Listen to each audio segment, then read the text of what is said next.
অত হুজুর ভালো করেননি, এর প্রমাণ নিবেন।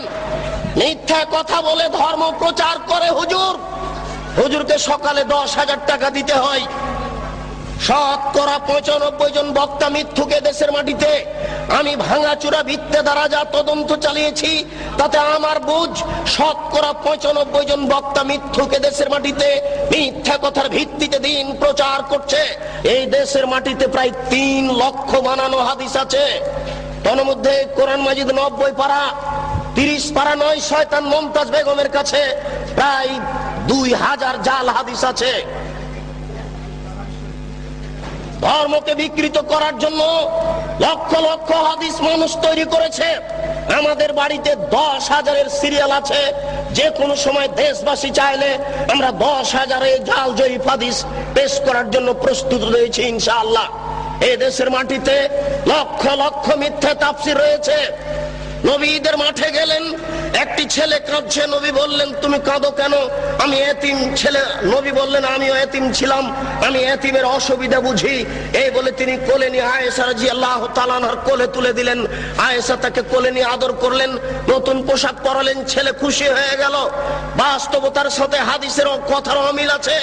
রাসূল সাল্লাল্লাহু আলাইহি সাল্লামের বাড়িতে ভিক্ষুক ভিক্ষা পায় না, বহু ভিক্ষুক ফিরে গেছে, তার বাড়িতে ভিক্ষা দেওয়ার কোনো ব্যবস্থা নেই। সেই বাড়িতে নতুন পোশাক থাকলো, এটাই বা হয় কি করে? সাথে সাথে আর কোনো প্রমাণ নাই, নবীর নামে কথা মিথ্যা ছড়ানো হয়েছে। আইয়ুব আলাইহিস সালামের স্ত্রী রাহমা মাথার চুল কেটে দিয়েছিলেন, ধরা পড়েছিলেন, ইতিহাস মিথ্যা। আইয়ুব আলাইহিস সালামের শরীরে পোকা হয়েছিল, এই তাফসীর মিথ্যা। বনি ইসরাইলের কাহিনী চলবে না। অসংখ্য মিথ্যা তাফসীর রয়েছে। ইব্রাহিম আলাইহিস সালাম 3 দিন 300 উট জবে করেছিলেন, এই তাফসীর মিথ্যা। ইব্রাহিম আলাইহিস সালাম ছেলেকে কুরবানি করার সময় চোখে কাপড় বেঁধেছিলেন, এই তাফসীর মিথ্যা। ইউসুফ আলাইহিস সালামের সাথে জুলাইখার বিবাহ হয়েছিল, এই তাফসীর মিথ্যা। দাউদ আলাইহিস সালাম জনৈক মহিলার প্রেমে পড়েছিলেন, এই তাফসীর মিথ্যা। হারুত মারুত 2 জন ফেরেশতা জোহরা নামক মেয়ের প্রেমে পড়েছিল, এই তাফসীর মিথ্যা। এই দেশের মাটিতে লক্ষ লক্ষ মিথ্যা তাফসীর আছে।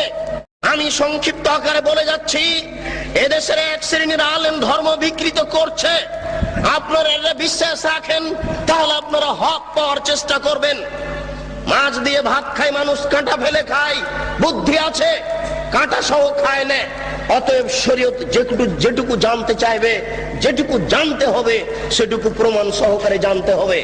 আমরা শুনেছি আমাদের মা চাচারা গ্রামে বলতেন যে এই শোনো, তোমরা মহিষের কুরবানি দিও না, মহিষের গায়ে লোম কম, গরুর কুরবানি দাও, গরুর গায়ে লোম বেশি। কেন? প্রত্যেক লোম সমান এক নেকি হবে। মিথ্যা কথা, নবীর নামে মিথ্যা কথা ছড়ানো হয়েছে, জাল হাদিস। কে জবাব দিবে? কিয়ামতের মাঠে নেকির পাল্লাই এই কুরবানির গরু, নারী, ভুঁড়ি সবকিছু ওই নেকির পাল্লাই চাপিয়ে দেওয়া হবে। এই হাদিস আমাদেরকে শোনানো হয়েছে, এই হাদিস মিথ্যা। এর জবাব কে দিবে? গরু দিয়ে, উট দিয়ে আকিকে চলে না, এই হাদিস মিথ্যা, এটা জাল হাদিস, রাসূলের উপরে এটা বানিয়ে ছড়ানো হয়েছে। এর জবাব কে দিবে?